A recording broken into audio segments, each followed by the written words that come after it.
Yellow എന്ന റൗണ്ടിനൊക്കെ cut ചെയ്ത് stitch ചെയ്യുന്ന വീഡിയോ ആണ് കാണിക്കുന്നത്. അപ്പോൾ ഇതുപോലെ ഒരു ക്ലോത്ത് എടുക്കുക, ഇതുപോലെ മടക്കുക, വീണ്ടും ഒരു മടക്ക് കൊടുക്കുക. എന്നിട്ട് ഇതിലോട്ട് മെഷർമെൻറ്റ്സ് മാർക്ക് ചെയ്ത് കൊടുക്കുക. ഞാനിവിടെ വിഡ്ത്ത് മാർക്ക് ചെയ്യുന്നത് 3 ഇഞ്ചാണ് മാർക്ക് ചെയ്ത് കൊടുക്കുന്നത്. ലെങ്ത്ത് 5 ഇഞ്ചാണ് മാർക്ക് ചെയ്യുന്നത്. താഴെ വിഡ്ത്ത് 3 ഇഞ്ച് തന്നെ മാർക്ക് ചെയ്ത് കൊടുക്കുക. മാർക്ക് ചെയ്തതിന് ശേഷം മാർക്ക് ചെയ്ത ഭാഗം യോജിപ്പിച്ച് ഇതേപോലെ ഇങ്ങനെ കൊടുക്കുക. ഒരു ചതുരം പോലെ ഇങ്ങനെ മാർക്ക് ചെയ്ത് കൊടുക്കുക. കർവ് ചെയ്ത് വരച്ച് കൊടുക്കുക. കർവ് ചെയ്യുമ്പോൾ നല്ല ഭംഗിയിൽ തന്നെ കർവ് ചെയ്യണം, അല്ലെങ്കിൽ നെക്ക് സ്റ്റിച്ച് ചെയ്ത് കഴിഞ്ഞ് കഴിഞ്ഞാൽ ഒരു ഭംഗി ഉണ്ടാവില്ല.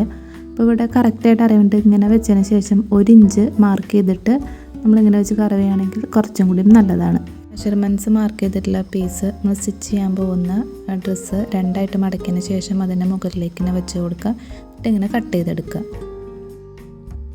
അപ്പോൾ ഇതേപോലെയാണ് നമ്മൾ കട്ട് ചെയ്തെടുക്കേണ്ടത്.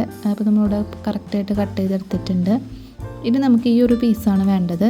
ഇനി ഈ പീസ് ഇങ്ങനെ എടുത്തതിന് ശേഷം ഇതിൻ്റെ ഈ സൈഡിലൂടെ ഒക്കെ ഒന്ന് സ്റ്റിച്ച് ചെയ്ത് കൊടുക്കുക. ഇപ്പോൾ ഇവിടെ 2 സൈഡും സ്റ്റിച്ച് ചെയ്തെടുത്തിട്ടുണ്ട്. ഒരു സൈഡ് ക്ലോസ്ഡ് ആയതുകൊണ്ടാണ് ആ സൈഡ് സ്റ്റിച്ച് ചെയ്യാത്തത്. ഇതിങ്ങനെ മറിച്ചെടുക്കുക. മറിച്ചെടുത്ത് ഇങ്ങനെ വെച്ചതിന് ശേഷം ഇതേപോലെ ഒന്ന് വെച്ചിട്ടൊന്ന് അയൺ ചെയ്തെടുക്കുകയാണെങ്കിൽ നമുക്ക് നെക്ക് അറ്റാച്ച് ചെയ്ത് കൊടുക്കാനായിട്ട് കുറച്ചും കൂടിയും ഈസിയാണ്. അപ്പോൾ ഇവിടെ അയൺ ചെയ്തെടുത്തിട്ടുണ്ട്. ഇതിൻ്റെ മുകളിൽ ഇങ്ങനെ വെച്ചതിന് ശേഷം ഇതിൻ്റെ സൈഡിലൂടെ ഇങ്ങനെ സ്റ്റിച്ച് ചെയ്തെടുക്കുക. സ്റ്റിച്ച് ചെയ്യുമ്പോൾ ശ്രദ്ധിക്കേണ്ട ഒരു കാര്യം, 4 ഇഞ്ച് നീക്കിയതിന് ശേഷമാണ് നമ്മൾ സ്റ്റിച്ച് ചെയ്യുന്നത്. അപ്പോൾ കംപ്ലീറ്റ് ആയിട്ട് ആ ഒരു 4 ഇഞ്ച് മെയിൻറ്റെയിൻ ചെയ്തിട്ട് വേണം നമ്മൾ സ്റ്റിച്ച് ചെയ്തെടുക്കാൻ വേണ്ടിയിട്ട്. എന്നാൽ മാത്രമേ നെക്ക് കറക്റ്റ് റൗണ്ടായിട്ട് നല്ല ഭംഗിയിൽ നമുക്ക് കിട്ടുള്ളൂ.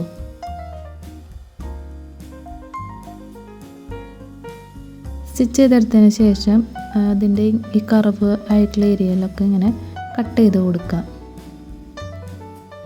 ഇങ്ങനെ കട്ട് ചെയ്തതിന് ശേഷം ഇങ്ങനെ മറച്ച് പിടിക്കുക. എന്നിട്ട് ഇതിൻ്റെ സൈഡിലൂടെ സ്റ്റിച്ച് ചെയ്ത് കൊടുക്കുക. ഇതേപോലെയാണ് സ്റ്റിച്ച് ചെയ്തെടുക്കേണ്ടത്. ഇനി ഈ ഭാഗം കംപ്ലീറ്റ് ആയിട്ട് ഉള്ളിലോട്ട് ഇങ്ങനെ വെച്ച് കൊടുക്കുക. ഇങ്ങനെ വെച്ചതിന് ശേഷം ഒന്ന് അയൺ ചെയ്യുകയാണെങ്കിൽ കുറച്ചുകൂടെ നല്ലതാണ്. എന്നിട്ട് ഇതിൻ്റെ അരികിലൂടെ ഇങ്ങനെ സ്റ്റിച്ച് ചെയ്തെടുക്കുക. ഈ വീഡിയോയിൽ പറയുന്ന കാര്യങ്ങൾ എന്തെങ്കിലും നിങ്ങൾക്ക് മനസ്സിലാവാത്തുണ്ടെങ്കിൽ നിങ്ങൾക്ക് കമൻറ്റ് ചെയ്ത് ചോദിക്കാം.